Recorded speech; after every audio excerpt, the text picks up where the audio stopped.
যদিও কিছু না, যদিও যদিও কিছু না, তবু ধরো কিছু কিছু কথা, শুধু কথার হিসেব রয়ে গেছে। যদিও না, তবু ধরো কিছু কিছু কথা। বলছো বলছো এ শুধু কথার কথা, মানে না সে কথা। মনের পলি সরিয়ে দেখেছি অনেক মাস কয়েক পর ওরা ওরা আবারও আবারও বড় ভিড় করে, বড় ভিড় বড় ভিড় বড় ভিড়। গঙ্গার জলে কি আছে বলতো, এত পলি পালে? কখনো কখনো এত স্বপ্ন পালিনি। ভোকাট্টা ঘুড়ি, নীলাভ আকাশ কতদিন দেখিনি।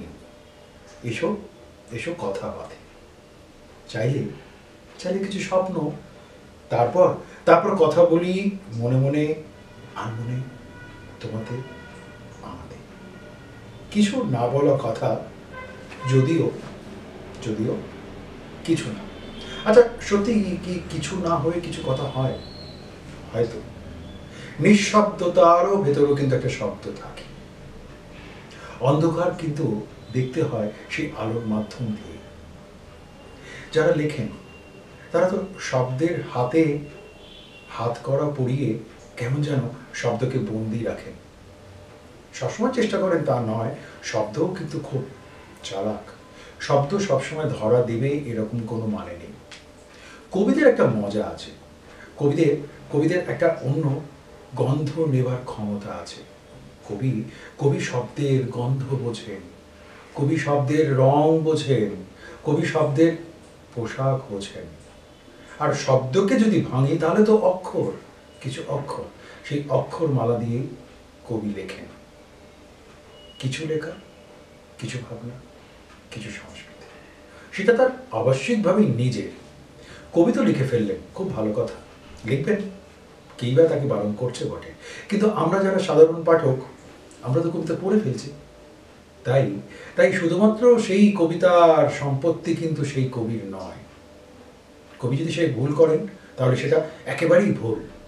আসলে যে কোনো সৃষ্টিশীলতার কবিতার ক্ষেত্রে সেই কবিতার বড় অংশ, বা বলা যেতে পারে পুরো অংশটাই কিন্তু পাঠকের সাথে।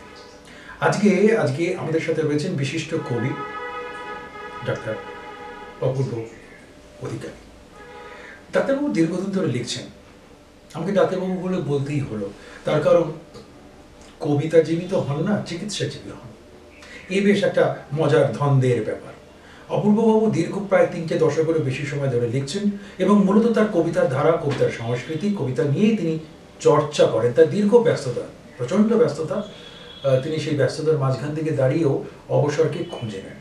আজকে আজকে আমাদের সাথে সেই কবিতা ভাবনা, ওই যে বললাম শব্দ আর অক্ষরকে তিনি কিভাবে আঁচড়ে আঁচড়ে বের করে নিতে পারেন, আর সেগুলোকে বের করে শেষ পর্যন্ত কবিতার মালা কাঁদতে পারেন।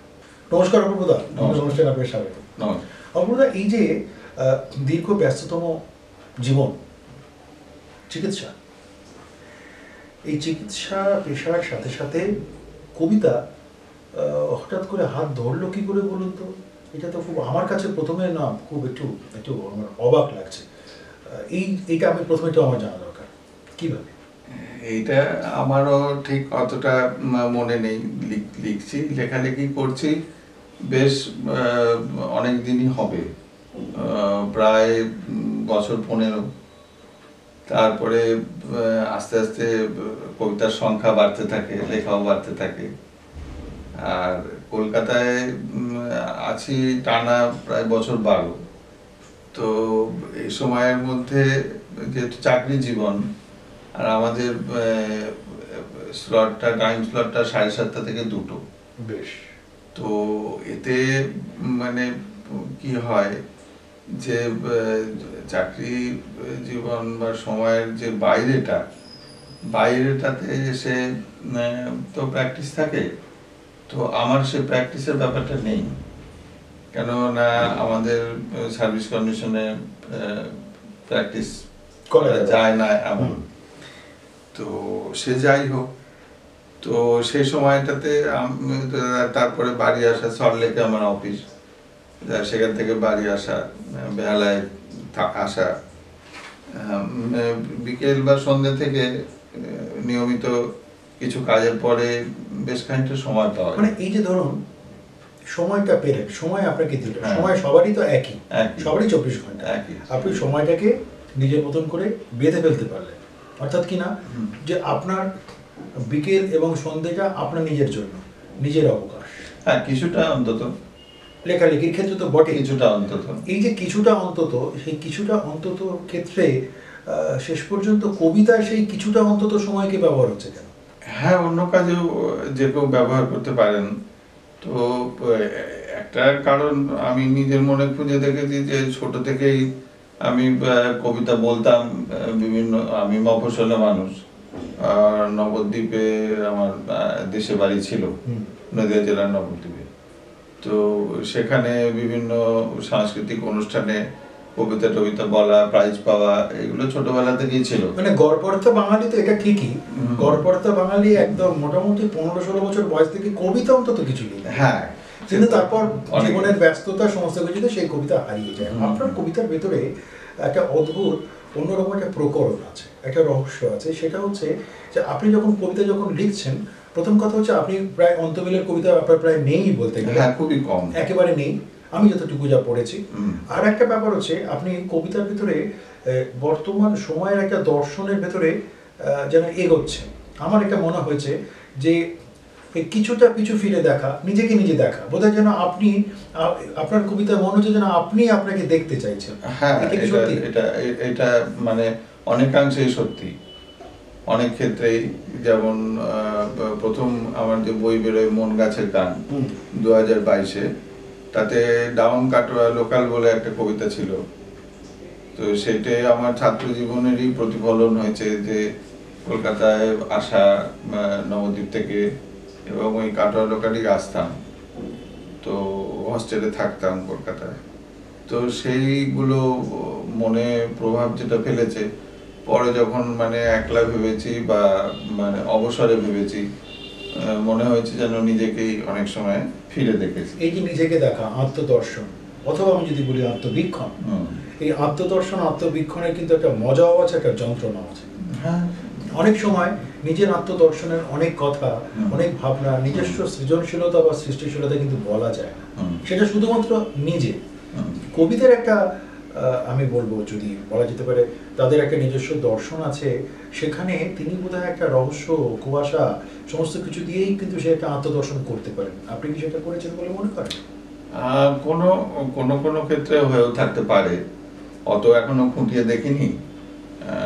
বলা চলে কত কথা এখনো লিখিনি, কত কথা এখনো যে বাকি রয়ে গেল। হ্যাঁ, তো তাতে করে যেমন কিছুটা আপনার কথাটা সত্যি, তেমনি আমার মনে হয় আমার আরো বিশ্লেষণ আরো প্রয়োজন, বা সামনে যে জীবনটা রয়েছে, বা জীবন যেভাবে চলমান একবিংশ শতাব্দীতে, তো সেক্ষেত্রে আত্মদর্শনটা বিশেষ প্রয়োজন। এই যে প্রয়োজনের ক্ষেত্রে যখন একজন লেখক, একজন সৃজনশীল মানুষ, একজন কবি যখন ভাবছেন যেটা প্রয়োজন, কিন্তু সবসময় কি শুধুমাত্র প্রয়োজনের তাগিদে কি শুধু কবিতা লিখবেন নাকি? আপনার তো আবেগ, অনুভূতি, যন্ত্রণা, প্রাপ্তি, অপ্রাপ্তি, বিরহ, প্রেম, সামাজিকতা, এগুলো তো আপনাকে, এগুলো অনেক কবিতায় এসেছে। বিশেষ করে মহামারী পর্যায়ে আমাদের যে 2020 থেকে 2022-এর প্রথম দিক অব্দিও বলা চলে, সেই সময় অবলম্বন করে বেশ আমি আর মানে 4-5টা কবিতা রয়েছে, যে প্রথম বইটাতেই রয়েছে। দ্বিতীয় বইটা যেটা ঝরা পাতা এবারে বইমেলা বেরোচ্ছে, হ্যাঁ, প্রকাশিত হয়েছে, তো সেটাতেও একটা দুটো রয়েছে, অবশ্যই রয়েছে। আত্মদর্শনের এই যে কথাটা হচ্ছিল, আপনার কবিতার একটা লাইন, সেটাই বলছি। আপনি একটা কবিতার মানে পুরোটার নামই হচ্ছে আয়না। এটা আমার খুব প্রিয় কবিতা। আমি সেটা থেকে একটু দর্শকদের বলতে চাই, বুকে হাত দিয়ে বলো কতবার সত্যি সত্যি কথা বলেছো, কতবার সত্যি সত্যি কথা বলেছো। দাঁড়াও একবার আয়নার সামনে, শুধু নিজের মুখটাকে 3 মিনিট দেখো। 3 মিনিট অনেকটা সময়। অনেকের অনেক ভঙ্গ দেবে, কেউ কেউ হয়তো নিজের মুখ বলে বিশ্বাসই করতে চাইবে না, তবু তবু মুখই তো সব। কতবার কতবার মানুষের মুখ থেকে বলেছি, কথা শুনে হেসেছি, মন থেকে হেসেছো, মন থেকে বলেছো, এসব আদ্যিকালের কথা। কথায় একটা ভাঁজ আন। সবাই কি পারবেন কবির মতো কথায় ভাঁজ আনতে?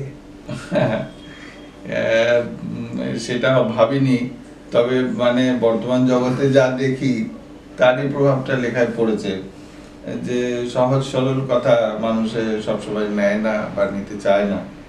তো সেটি বোধহয় আমার মনেতে কখনো প্রভাব ফেলে, তাই জন্য এই কথাটা আসে যে কথায় একটা ভাঁজ আনো, এটা আমার মনে হয়েছে। কথায় একটা ভাঁজ আনো, কথায় তো ভাঁজ সবসময় আসে কিনা সেটা বলা খুব শক্ত।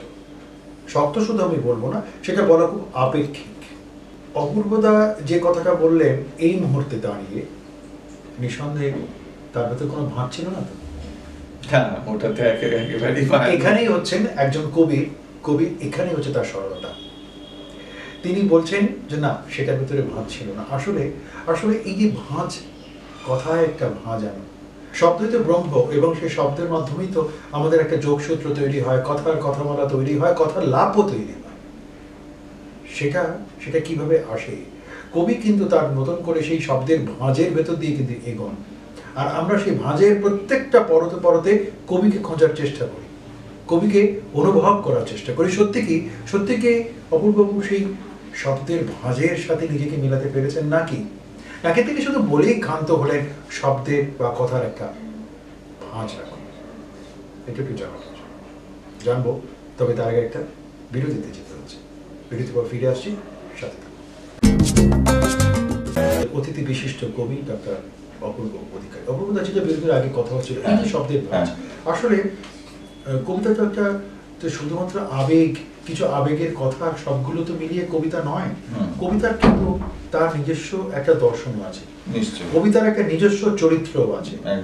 আবশ্যিকভাবে কবি সেটা লিখছেন বটে, কিন্তু তার বাইরে থেকে দাঁড়িয়েও কবিতা কিন্তু তার জায়গা কিন্তু ছাড়তে রাজি না। যেহেতু 3 দশকের বেশি সময় ধরে আপনার কবিতা চর্চা, সাহিত্য চর্চা চলছে, যদিও আপনি 1.5 দশকের উপর লেখালেখি করছেন, মানে এটা খুব যদি বলা যেতে পারে খুব সিরিয়াসলি লেখালেখি করছেন, কিন্তু এখানে তো এই বর্তমান সময়কাল, এখানে এই যে পরিবর্তন বিভিন্ন ক্ষেত্রে বিভিন্নভাবে, সেইগুলো সামাজিক দর্শন, সেইগুলো কি আপনার কবিতার ভেতরে একটা নিজস্ব ভাবনাতে আসতে পারছে? আত্মজীবনে রবীন্দ্রনাথের কবিতার প্রভাব বরাবরই বেশি ছিল, অনেকের মতোই। পরের দিকে এসে আমার কবিতায় শঙ্খ ঘোষ, শক্তি চট্টোপাধ্যায় দুজনেই অত্যন্ত শ্রদ্ধেয় মানুষ, ওনাদের প্রভাবটা খুব পড়ে। আরো বহু কবির কবিতাই পড়ি, তো মানে বলতে গেলে যে মনে হয় এই দুই কবির কবিতায় যেমন ভাবে পড়েছি তেমন ভাবে বোধহয় আর পড়িনি। না, আসলে ওটা একটা কি হয় জানেন তো, পড়েছেন তো বটেই, নিঃসন্দেহে। কি হয়, একটা কবি প্রিয়তা তৈরি হয় না, একটা দুর্বলতা তৈরি হয়, যে অমুক কবিতার প্রতি বা অমুক লেখকের প্রতি একটা অদ্ভুত দুর্বলতা তৈরি হয়ে যায়। আচ্ছা, অনেক সময় কি হয় যে এই যে ধরুন একটা নিজস্ব অনুভবতা, একজন কবি হিসেবে, একজন লেখক হিসেবে একটা নিজস্ব অনুভবতার একটা জায়গা, আপনার নিজস্ব, এটা আপনার নিজের স্পেস, নিজের জায়গা আছে।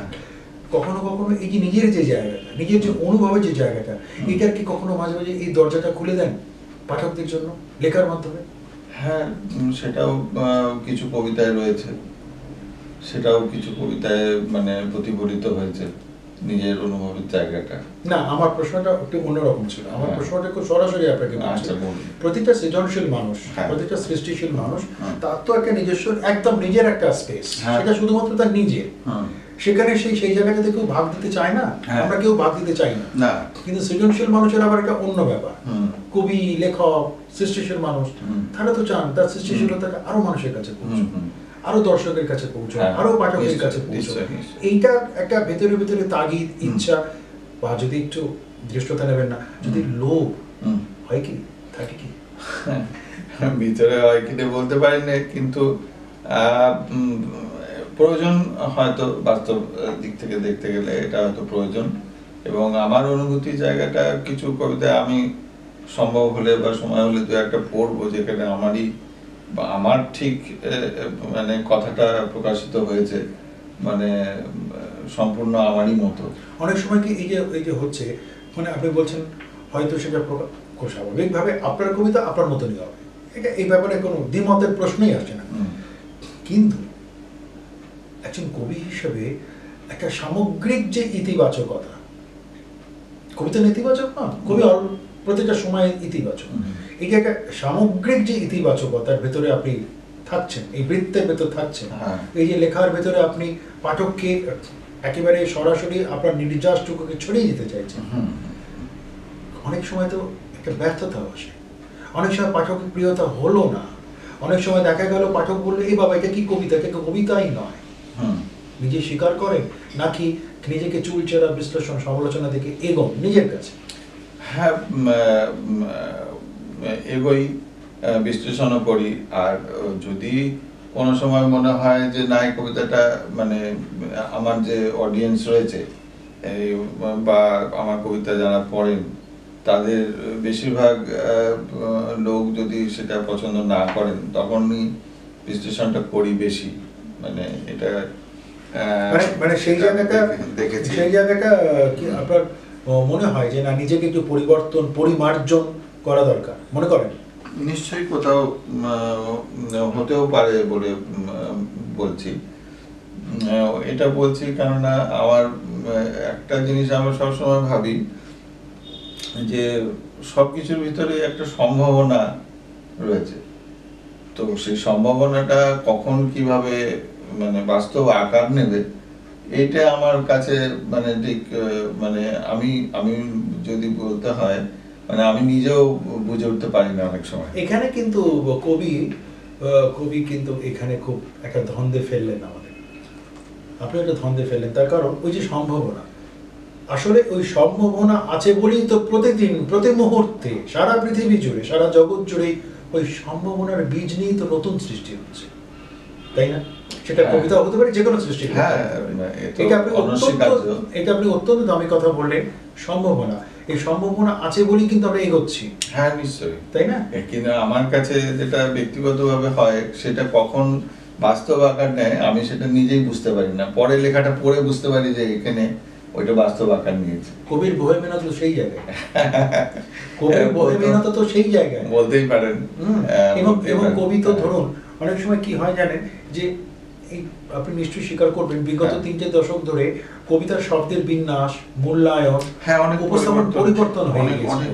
কিন্তু আধুনিকতার বা আধুনিক শব্দের প্রয়োগতার ক্ষেত্রে আপনিও আধুনিক কবি, সমকালের কবি, আপনাকে আমি একটা প্রশ্ন খুব সরাসরি জিজ্ঞেস করছি, আমার দৃশ্যতে নেবেন না। অনেক ক্ষেত্রেই এরকম একটা অভিযোগ অন্তত পাঠকদের তরফ থেকে আসে যে বর্তমান আধুনিক কবিতা যেন বড্ড বেশি জটিল, অনেক বেশি বুঝে উঠতে পারছি না, কি কবি লেখক বলতে চাইছেন সেটা বুঝতে পারছি না। আপনার কবিতার ভিতরে অন্তত আমার পড়া যা কবিতার ভিতরে অন্তত সেটা আসেনি বটে, কিন্তু তবুও মাঝে মাঝে এই জটিলতার আবর্তের ভিতরে কেন ঘুরপাক খায় কবিতা, কেন, কারণটা কি?